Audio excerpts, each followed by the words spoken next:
Morning. Good morning, BJ, and good morning, Ted. Good morning, sir. Good morning, Father Dean. Yes po. Father, How are you? how are you daw? Manong Ted, o Ito po, ito. quite worried sa nangyayari po sa Middle East, but we're also apprehensive sa naging hearing po sa ICC. Kaya we'd like to consult you, Father. Ano po ang inyong mga legal thoughts po on the issue? Opo. Yeah. Oo, Dean, oo. Gusto lang po muna namin hingin ang naging assessment nyo po dito nga sa 4 na araw na confirmation of charges laban po sa Pangulong Duterte. Sa tingin nyo po ba malakas ang naging presentasyon ng prosecution or yung defense po ang mas malakas ang naging pagpresenta? No, I think the prosecution did a very good job, no? Let us not forget na yung confirmation of charges hearing is not a hearing about guilt or innocence. Mm-hmm.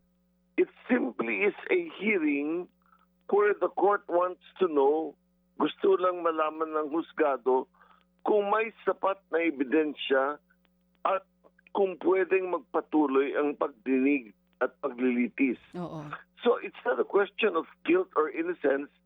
It's a question of what they call in law substantial evidence. Mm-hmm. And when you say substantial evidence, ang natatanging tanong ay may ebidensya ba? May ebidensya ba na maging basehan ng paglilitis o wala? And I think the prosecution did a very good job. Okay. Sabi nyo nga po, the prosecution did a very good job. So, kung kayo po ang tatanungin, for you, may substantial grounds po ba para umusad itong kaso ng dating Pangulong Duterte? Oh yes. Kasi look at the defense mainly. What did the defense consist in? Ang sabi ng defense in essence, the president Rodrigo Duterte, the suspect, was misunderstood. Yung mga kill, yung mga pananalitang ganyan daw ay hyperbole, bluster, exaggerated. You know, the way the prosecution presented it immediately counters that. When he said kill, and made the statements, I will kill you, etc., things like that, that was not all that happened. What happened was there were actual body bags and bodies increased. Dumami ang patayan at pare-parehong istorya ng laban. Kung talagang hindi naintindihan ng mga pulis at kagawad ng batas ang utos ng Pangulo, the President should have corrected them then. On the contrary, the prosecution established that he approved, he rewarded, he applauded. So I don't think that the prosecution's, the defense's excuse that it was all exaggeration, hyperbole, bluster, will hold water. I don't think that's correct. Meron pong, nabanggit nyo na rin po kasi yung prosecution, during the hearing nito nga pong confirmation of charges, meron pong binabanggit yung prosecution na ang tawag po ay Tukoqui defense. Can you explain this further? Parang ibig sabihin niya, daw po nito, sabi ng prosecution, nearly close to admission yung naging depensa ng kampo ni Duterte na nagsasabing nagpatuloy yung EJK kahit wala na sila sa pwesto. Gaano po ba ka-epektibo yung Tukoqui defense na yan sa International Criminal Court? You know, in the, before the International Criminal Court, don't forget na what they are trying to prove is murder in connection with a widespread or systematic attack on a civilian population. So, what the prosecution was able to show was that because of the speeches, because of the remarks, because of the open statements of the president, there was a policy in place. May polisiya na sinusunod ng mga tagasunod ng Pangulo. So, there was a system in place. There was or systematic attack against a civilian population. And you know, in international criminal law, no, simple failure to act is proof of the established policy. At inilahad ng prosecution na pagkatapos na nasabi ng Pangulo na ni Duterte na kill, or kung ikaw ay isang natutulak ng droga o kung ikaw ay isang gumagamit ng droga, papatayin ka namin or papatayin kita. After he said that, policemen and law enforcers acted on it, and he never stopped it. In fact, he encouraged it. In fact, he applauded it. You know what was very powerful, no? Was one of the last clips of the prosecution when they were making their closing statement at pinakita nila nung nangyari sa Hong Kong when Duterte was on his way back to the Philippines just prior to his arrest. There openly he said, maraming nagsasabi na ako ang pumatay. And he said, ginawa ko yan para sa inyo. There can be no clearer statement or admission than that. So, Dean, in the past, sa mga kaso po ba ng crimes against humanity, you're talking about command responsibility na kahit sa mga speeches niya, yun yung sinabi niya, pero hindi niya kinorekt, malaking bagay po yun? Parang ganun po ba? Yung command responsibility ng dating Pangulo?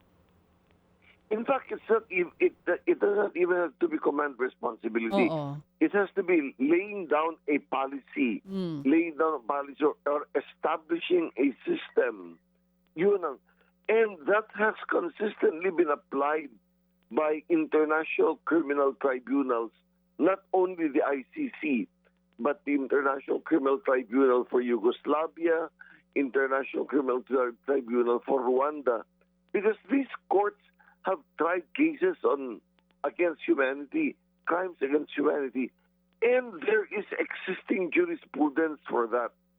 You know, in order to establish a widespread or systematic attack, it's enough to show that there were policy statements, that there were declarations of a pattern.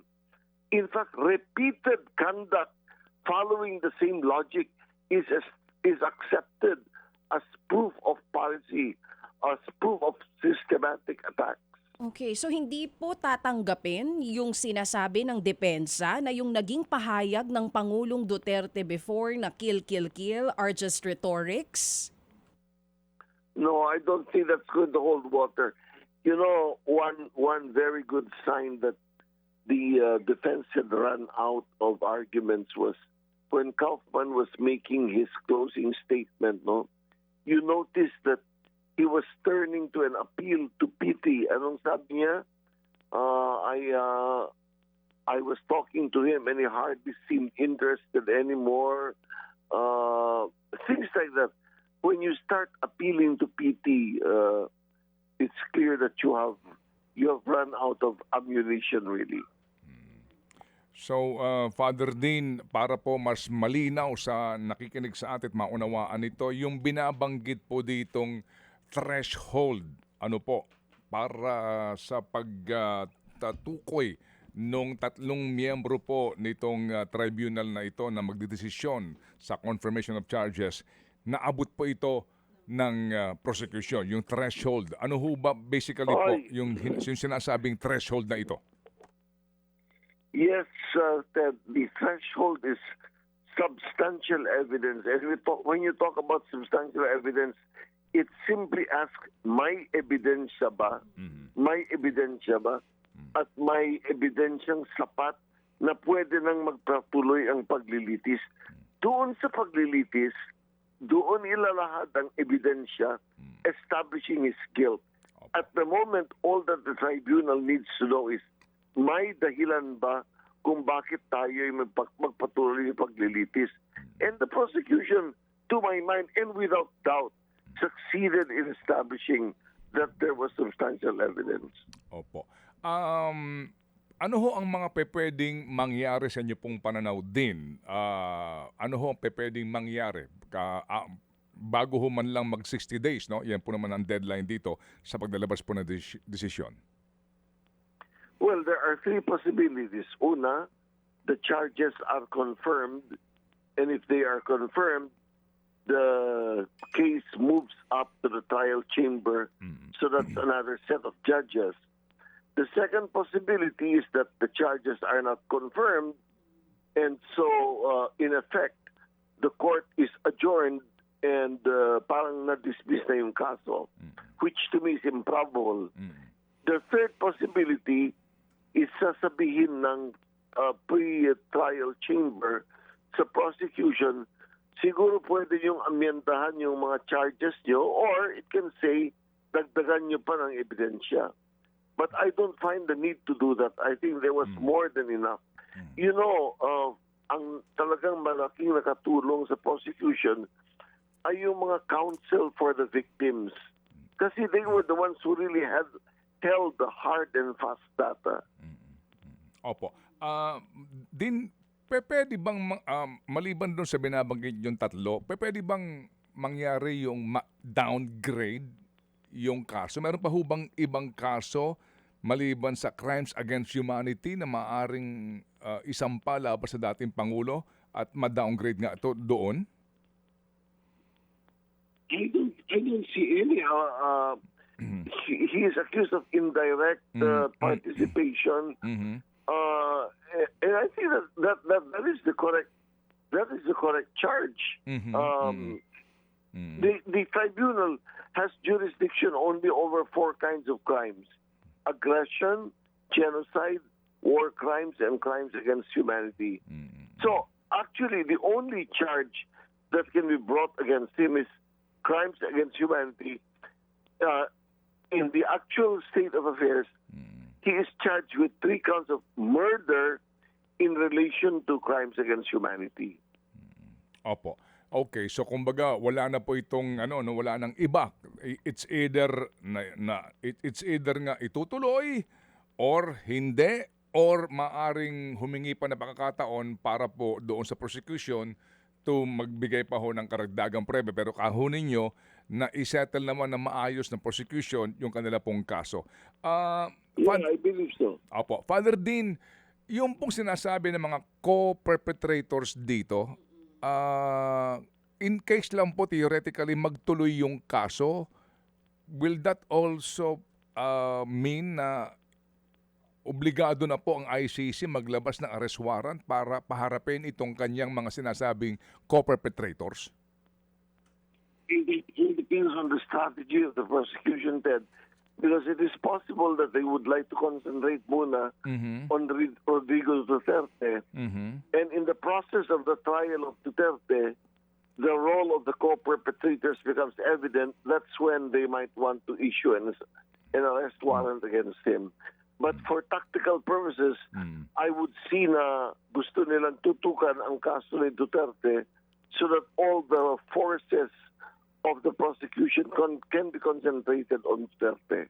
But I want to explain, why did they mention people like Bato, people like Bongo, and surprisingly, people like Secretary Vitaliano Gorospe? Because they wanted to establish government or state policy. And all of these people were state actors. So they had to be mentioned so that the prosecution could explain, hindi lang ito gawa ng isang tao, utos ng isang tao, this was state policy. And that is the requisite nexus for crimes against humanity. Opo. Okay. So Father Dean, ano po ang leksyon nito?